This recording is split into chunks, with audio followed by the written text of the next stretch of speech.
Who's less annoying to sit next to, Jack or our Andy. former colleague Andy, who every time Walker Buehler would throw a strike, remember? Oh, here you go.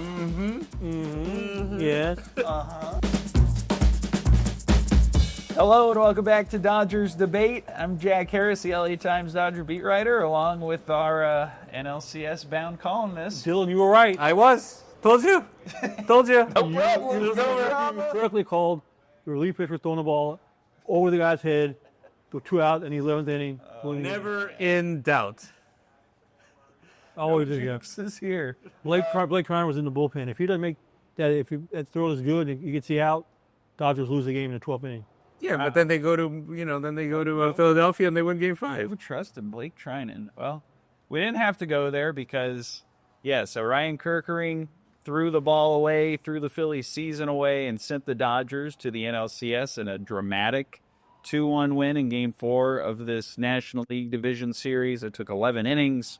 There were 2 great starting pitching performances. There was 3 perfect innings from Roki Sasaki out of the bullpen. The Dodgers scored their runs on a bases-loaded walk and a bases-loaded error. I have never seen a game on air. I've never seen a playoff series on air before. Hey, before we start complaining, let's just kind of acknowledge this was a great game.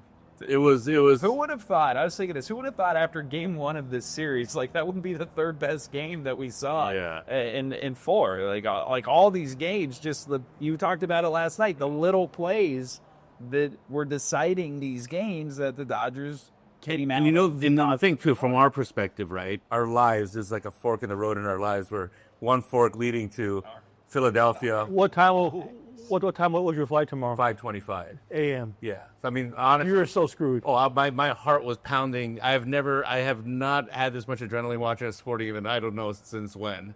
Probably since 3 nights ago when you had the Mattingly was line. yeah. No, this was like even worse. Like I really, really, really did not want to go to Philadelphia.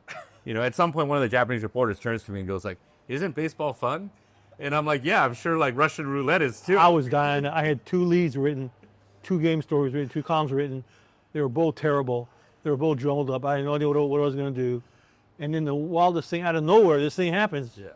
It just threw off my game. My story was due 10 minutes after the final pitch. I got there about 30 minutes later. I blew in about 30 minutes. Let's unpack some of this because this was a very different kind of game in just the way it played. Like the tension in this one was really kind of unique, even for a postseason game, even with the way the first 2 games of this series had gone. Well, let's start by making some amends here, right? I think Plaschke and I, Tyler Glass. we've been very hard on Tyler Glass now, right? You called him Glass. I did call him Glass. He was Glass. He got hurt, and here's a guy who, you talk to people around the team, right? It sounds like he's been talking about pitching in the postseason all year. Obviously, he grew up, he went to Hart High School, grew up a Dodger fan, dreamed of this moment, came in with a very uneven postseason record, right? I mean, his ERA was close to 6. And last postseason when he couldn't pitch. Right. But here's a cool question. Why did he come out of the game? Cramps. Okay. It happens. You get dehydrated, man. So the 6 innings were great, but the cramps.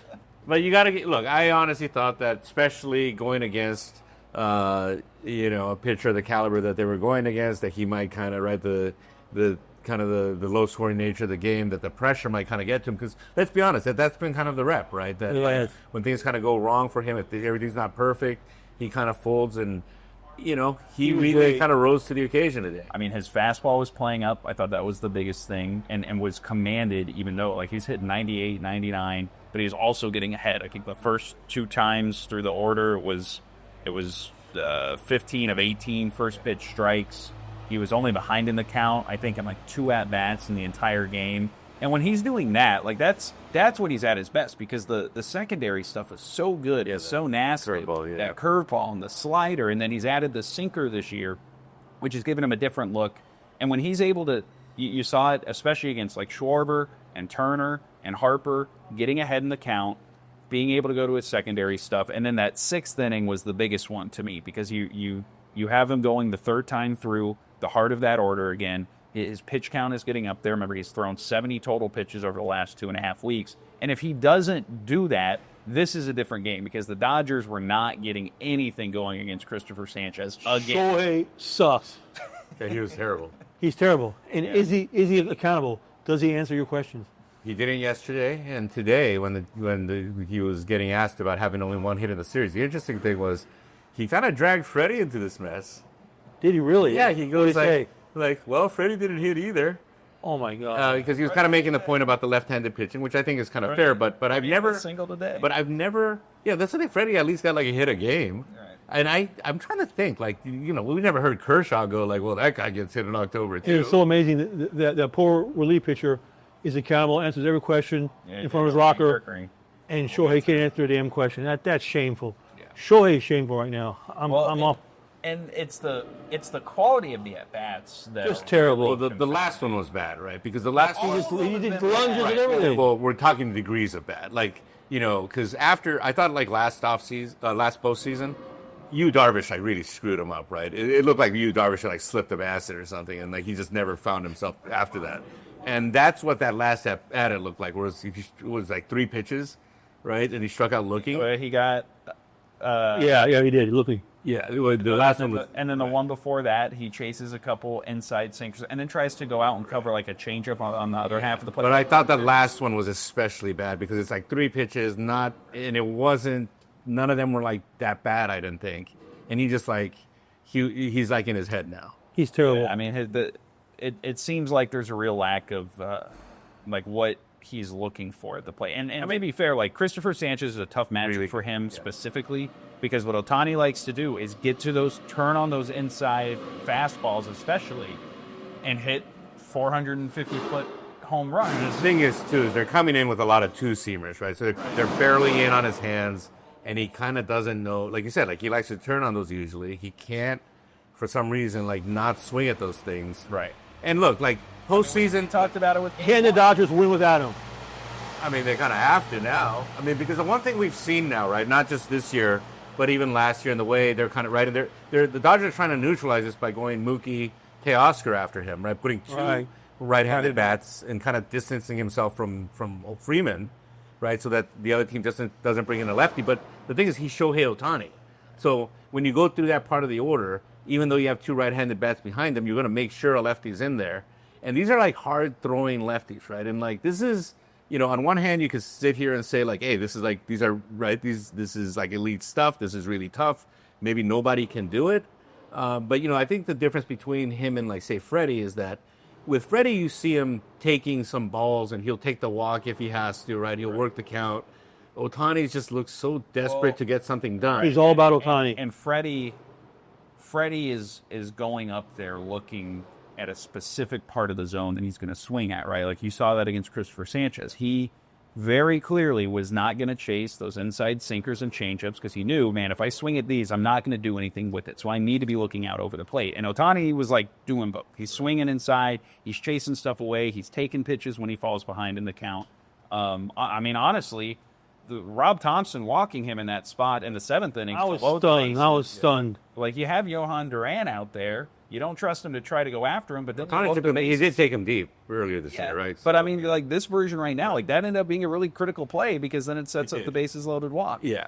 Okay, on the other end of the Japanese superstar spectrum, then we get 3 innings of Roki Sasaki, who got a lot of plaudits from teammates in the clubhouse. I'm so sick of giving Dylan credit for this story. I'm so sick of it.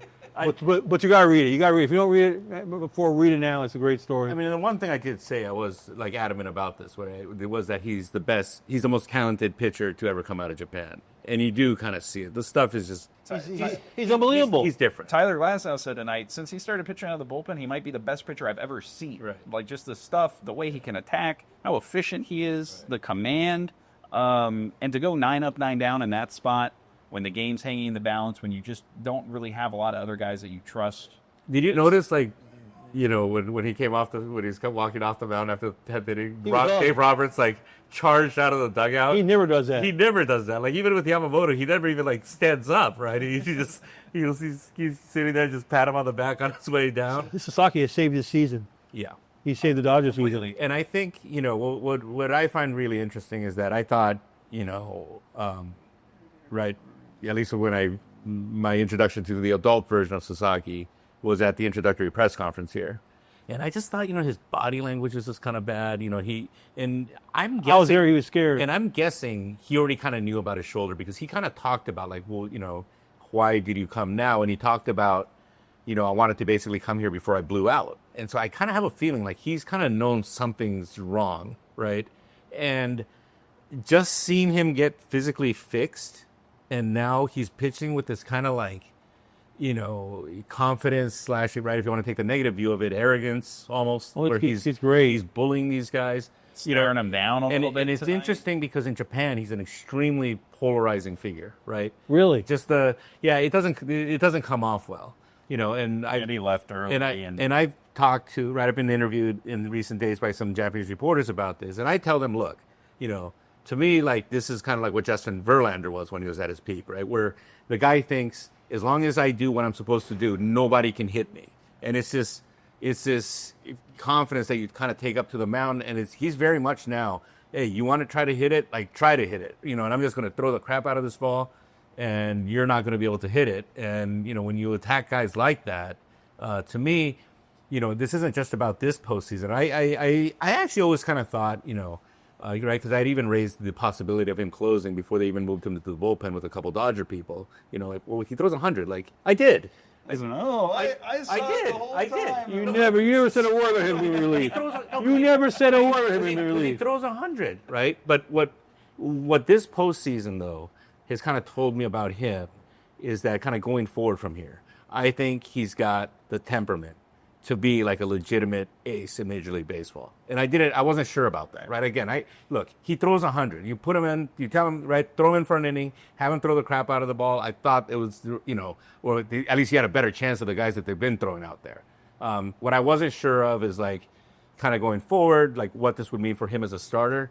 He's kind of got that it thing, right? He just, and again, I'm not sure, like, how much is kind of getting, I assume a decent amount's kind of getting lost in translation about kind of like the spirit of him, but like this is a guy, he likes himself, right? He's very impressed with himself, I feel, I think it comes Not as much as you like him. I was going to say. Apparently.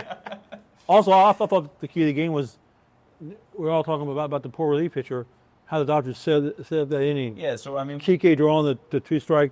Well, what's interesting about both the innings where the Dodgers score is that, and it's been Ohtani all series who was struggling. But tonight, Mookie Betts didn't have he drew the big walk, but it's not like between him and Freddie and Teo, like, rallies were not starting at the top of the lineup. Both times they score, it's stuff happening at the bottom. And it starts with Tommy Edman getting a single, Kike Hernandez coming up and God, I don't even bring the sequence of events now. Yeah. It was a huge walk he drew. I have my score sheet. Max Muncy still at the first pitch, still up the middle. Tommy Edman singled. Max Muncy singled. Muncie's the one like the flare? Yeah. And the flare is when they kind of got through the... So the first pitch is my brain was against a jumbled. left-hander. I went to the clubhouse postgame talking to Alex Vezia about his big strikeout at Trey Turner the inning before. He goes, "Oh, you mean there's some baiters?" Yeah, whatever. Well, the thing, right, the game kind of turned into like a race between what happens first. Do the Dodgers score, or does Blake Trinan come in first, right? Because he's the next guy up. You guys is that? That's everybody thought. Blake Trinan. Everybody was mumbling and groaning and grumbling when they saw him up in the bullpen. They knew Dodgers had to win right there and then. And they did. But in both of these situations, because if you even go back to the seventh, it was Alex Call taking the walk. It's Kike with another single there. Like, it is these little things. Kike Hernandez talked about this yesterday, how the offense has gone from 9 individuals to 1 team unit. And when I asked him, like, what does that look like? It's these things. It's tonight against Sanchez, what they did do at the end of his start, they started adjusting to his changeup. He started seeing them foul it off a little bit more, work better at bats, force him to throw more pitches, and eventually get a hit, get a walk, get guys on base. And the 11th, same thing, shortening up their approach. Kike Hernandez, who goes up there, that moment is primed for him to be the hero, and he manages to stay calm, stay in his approach, take a walk. And then Andy Pages, who has been terrible in this postseason, That old 40 going into that. comes up there, swings through the first pitch, shortens up a little bit, and just gets his bat on the ball and forces something to happen. And that's one of the things, like when the Dodgers were really struggling this year, that was one of the things they really harped on is like, you know what? we need to stop worrying about our swings, stop worrying about our mechanics, and at the very least, when you go up there in a situational opportunity, move a base runner, put the ball in play, try to do something. Put the ball in play. And tonight, you see what happens. It takes a funny hop on Kerkering. It hits off his foot, bounces back in front of the mound, and suddenly he's in panic mode. Because I think everybody else in that stadium, including poor JT Realmuto, Pointed to first base. who's standing there telling him throw to first base, you're like, the inning would have been over. Pages is only halfway up the line. He panics, and he explained it afterwards. Like it hits off my foot. I go to retrieve it. I'm closer to home plate at that point, and that's a tough situation to be in for a guy who's 24 years old, only in his third big league season. And then It's brutal. It was that was like I could not for a game like that, in which actually the execution all the way around was at such a high level. You think about some of the plays the Phillies defense. Oh, made great tonight. defense. I mean, the Dodgers diving catches everywhere. There was a play where, right, I think it was Muncy, right, third base. Yeah, on ball down the line. He's in the right spot on Castellanos. Keeking Hernandez made a big play when he was playing third earlier in the night. Andy Pages had a couple nice catches in center field. And for a game and a series that I thought was played really all the way around at a really high level, it's just down to that. brutal that's how it ends. And immediately, you look down there, you see Kerkering like bent over in the Kershaw pose. I felt so bad for him. Yeah. But that's the difference in series like this, and in The matches Dodgers like this. still earned it. And the Dodgers did, just because wasn't given to this them. was not a dominant series from them. The offense struggled for large portions of it against this Phillies pitching staff, but every time they had an opening, they were able to take advantage of it. They were able to make something happen, put some runners on base. So is there any doubt the Dodgers are going to win the World Series? Does anybody have any doubt now? I think, I have some doubt. I think they'll get there. Because what I'm wondering is, I guess, over a 7-game series, right? Because this was a 5-game series with 3 off days, and it allowed them to kind of like manipulate their pitching in a way, use Glasnow in relief and stuff, right? I'm wondering like how are they going to kind of fill in the innings? I think we're going to see some of what we saw last night, where the team just has to like punt games that they lose. I mean, we saw that in the playoffs last year, right? Yep. They're down. I know people are upset last night. It's like, hey, they're only down 2 runs. Like you're within striking distance, but like they weren't in a position to invest high leverage pitchers into a game and without getting the result, And so it's that part's going to be interesting. I think I kind of like obviously where they're lined up right for this next series. Like That's the other key thing. Robert Game said 5. probably Ohtani game 1, but however, right, I have a feeling it's going to be extra days. It's going to be Snell in 1, Ohtani in 2, followed by the day off because they don't want Ohtani, especially this version of Ohtani, hitting after the day after he pitches. Yeah. I mean, that's a key part of this is that if this series had gone 5, both those guys were pitching game 5. And even if you get through that, who knows who's starting game 1 or game 2? Like Yamamoto would have been on shorter rest. So Nobody stops him now. yeah, I mean, and I think the other key thing tonight, like Emmett Sheehan gave up a run in the 7th, but I thought the only reason the run came in, he had a bad error. He had a bad error trying to cover first base. Well, but that's Alex kind of Vezina that's part of calling in a guy that That is true. inexperienced, right? I was not. I mean, now we found out that Glasnow was like cramping and stuff because I think we were sitting. I don't know, Plash. I'm in row 2 because I've been like demoted. Because I don't fit in row 2. I'm on the feed team in row 2 with Shaken. I don't know if you and Jack were talking about that decision, but like as soon as it happened, I'm kind of like, I was stick with Glasnow. I was. Yeah, right. I told Jack they need to. Yeah, and Dodger apologist here is, well, like, we're gonna, I don't even know what nonsensical justification he gave You for had this. one more inning, and you could go with a potentially fatiguing Glasnow, who was fatiguing, or a fresh Emmett Sheehan. And, I would have left last night until his arm dropped off. well, but that's the other thing that you come out of the series with. Like I at least think the way Emmett Sheehan's throwing the ball better. Alex Vezina, that was really big for him. A good moment for him to get out of the top of the 11th, stranding a runner at second. But yeah, like moving forward, that is kind of the question: is how do you, in a longer series, when Glasnow can't come out of the pen, when you probably can't use Roki Sasaki, 3 innings regularly. Dylan, I can't believe you're bitter about sitting on the second row. No, I'm not. That was. You know what? It was just Tonight, here's the test of like who's the real pro.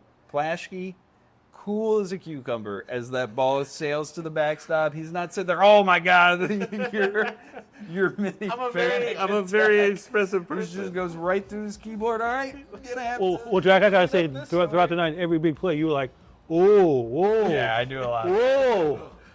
That's okay. Well, do you, I think I literally Who's- put my hands like to my face when. who's less annoying to sit next to, Jack or our Andy. former colleague Andy, who every time Walker Buehler would throw a strike, remember? Oh, you go, yes. Jack, very, very expressive on even on fly balls that are caught, that are out. He's like, oh! I said that was a fly ball. Anyway,